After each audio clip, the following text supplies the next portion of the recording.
Hi అండి అందరికీ. మా పాపకైతే 3 డేస్ నుంచి ఫీవర్ అయితే వస్తుంది. అన్నం తినకపోవటం, కుళ్ళి ఏడవటం అలా అయితే చేస్తుంది. మా అమ్మ వండి ఇదేందో పీడ జ్వరం లాగా ఉందమ్మా, దిష్టి అయితే తీస్తాను, బొంగ దిష్టి తీస్తే ఆ దిష్టి అంతా పోయి పిల్ల బాగా ఉంటుంది అనింది. సరే అనేసి నేనైతే తీపిచ్చేస్తున్నాను.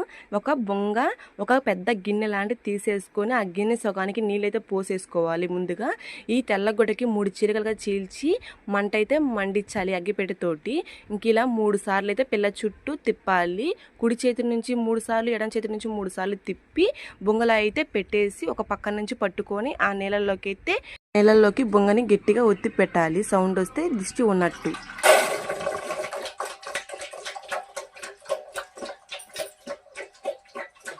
చూడండి ఎంత సౌండ్ వచ్చిందో, ఎంత దిష్టి ఉందో చూడండి. దిష్టి తీసేది కూడా వీడియో తీయాలా అని అనుకుంటారేమో, కొంతమందికి తెలియకపోవచ్చు. అందుకనైతే వీడియో అయితే తీసాను. లాస్ట్ అయితే ఆ గుడ్డకు ఉన్న మసిని అయితే బొట్టు అయితే పెడుతుంది. ఇలాంటి మరిన్నో వీడియోస్ కోసం సబ్స్క్రైబ్. బాయ్.